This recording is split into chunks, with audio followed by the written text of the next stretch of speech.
De seguida apresentarei o engenheiro João Termoceiro, diretor do Centro de Gestão e Inteligência Urbana de Lisboa, a quem peço que nos dê uma visão sobre a experiência de Lisboa nesta matéria em concreto dos territórios inteligentes.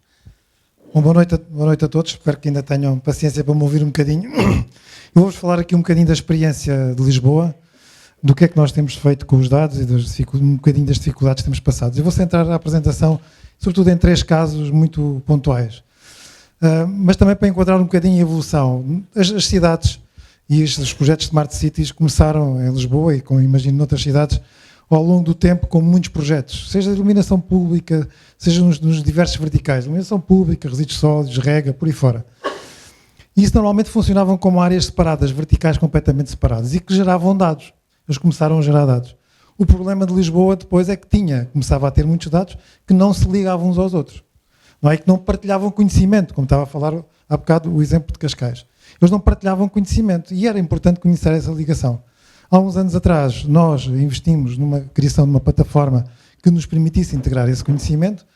Hoje, essa plataforma chama-se a Plataforma de Gestão Inteligente de Lisboa. É uma plataforma que tem 1,5 mil milhões de dados neste momento. Todos os dias ingere mais de 2 milhões de dados de sensores e de diversos sistemas do município.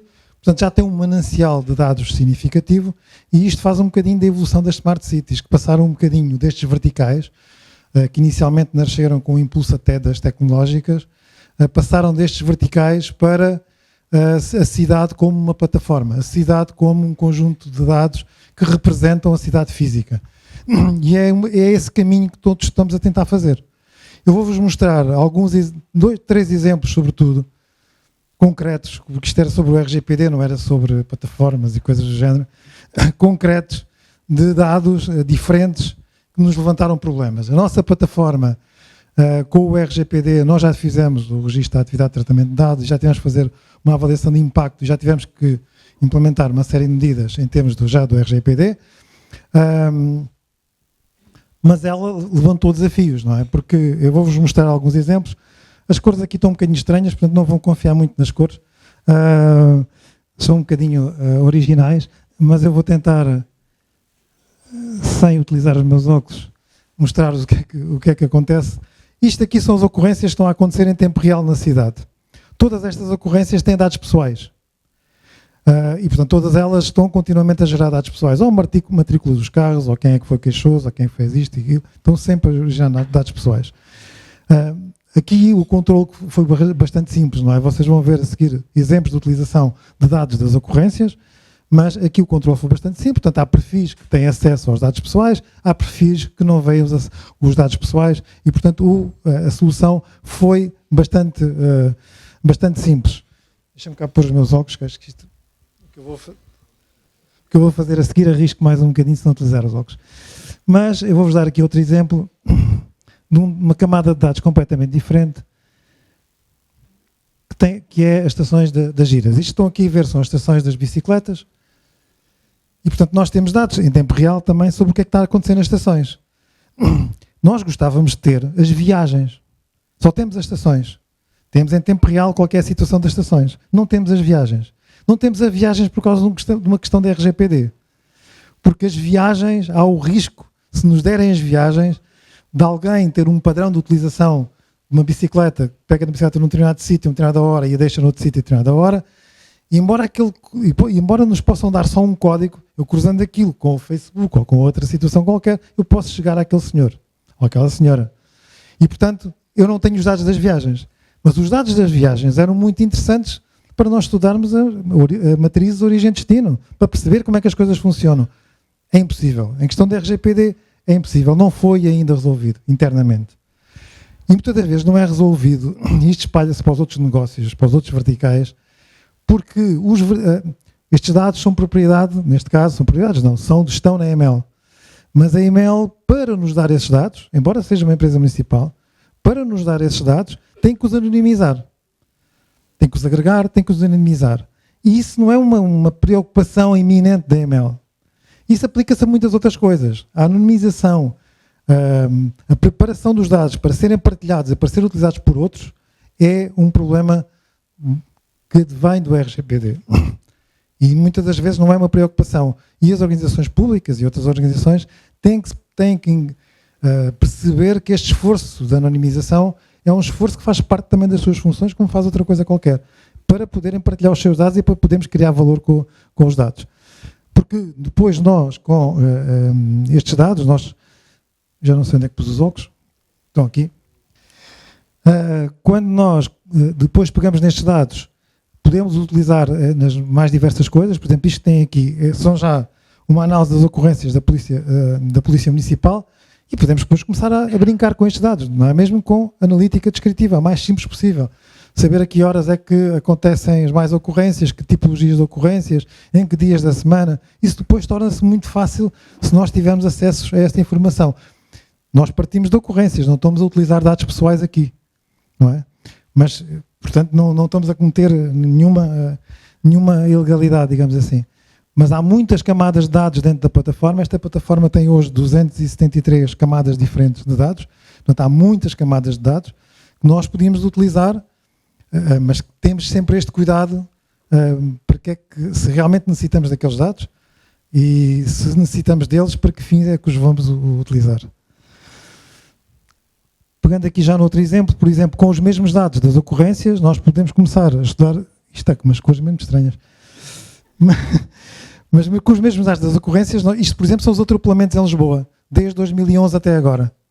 Não é? Nós podemos filtrar, podemos fazer uma análise destes dados, podemos tomar decisões sobre eles.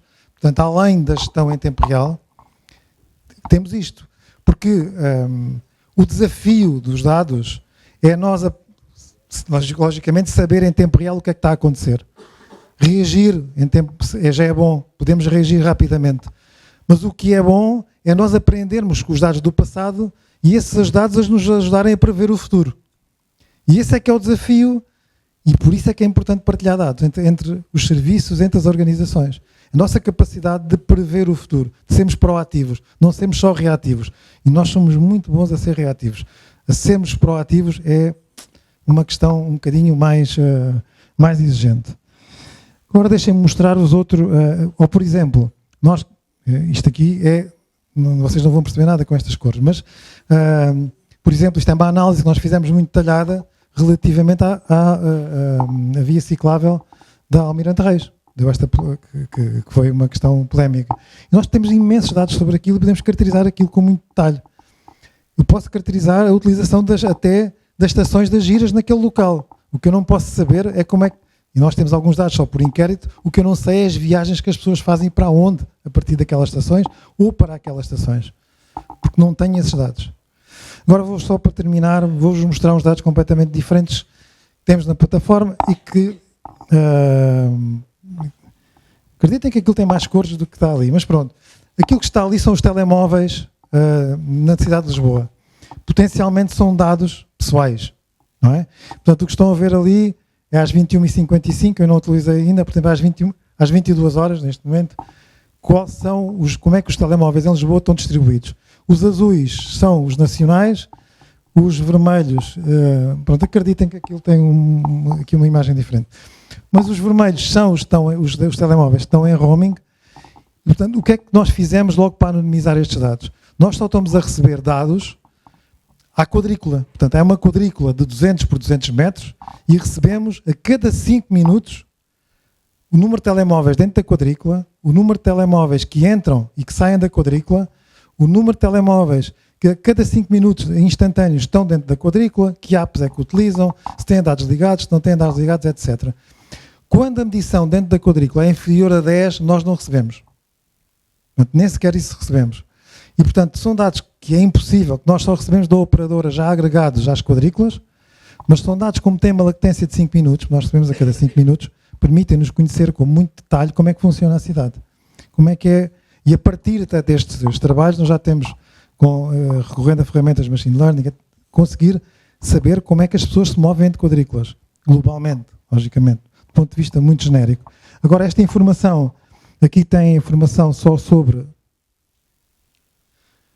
os dados globais. Aqui temos informação, por exemplo, sobre o roaming, como é que neste momento o roaming está na cidade e como é que eles se distribuem.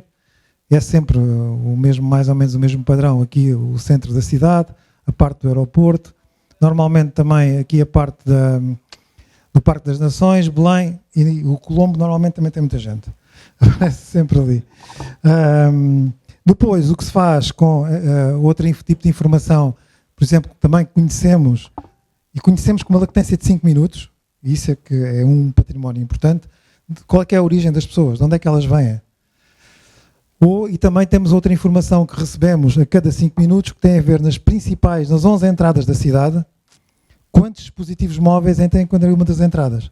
Quantos dispositivos móveis entram e quantos saem.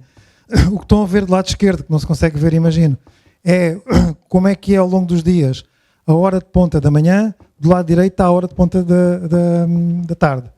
E o que se vê na hora de ponta da manhã é que, ao contrário daquilo que eram dados que até existiam já há mais anos, o número de dispositivos, o número de pessoas potencialmente entram em Lisboa é grande, mas aqueles que saem também é muito grande.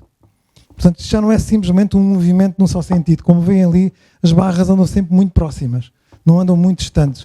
Portanto, há um movimento de saída de Lisboa todos os dias que já é bastante significativo. Deixa-me só mostrar. Isto aqui, por exemplo, já é uma forma de ver os mesmos dados, mas para as festas da cidade. Portanto, nós preparamos para fins específicos a informação de apoio à decisão. Estes são os setores em que estava dividida a Baixa de Lisboa para as festas da cidade, e o centro operacional sabia a cada momento quantos dispositivos móveis estavam em cada setor, quantos estavam a entrar, quantos estavam a sair, onde é que estavam as ocorrências, que é aquilo que está do lado direito, e também tinha globalmente também uma noção onde é que estavam as pessoas e as ocorrências estavam a acontecer no resto da cidade. Depois havia informação mais detalhada de apoio à decisão, qual é que era a mobilidade entre setores. Isso também é possível de analisar, como é que as pessoas se movem, de que setores para que setores é que se estão a mover. Portanto, isto são tudo coisas que são dados potencialmente de risco, dados pessoais, estou a acabar, e portanto que nós conseguimos, recebendo já anonimizados da raiz, portanto por defeito já vêm completamente anonimizados, nos permitem depois ter acesso a estas ferramentas. E fico por aqui.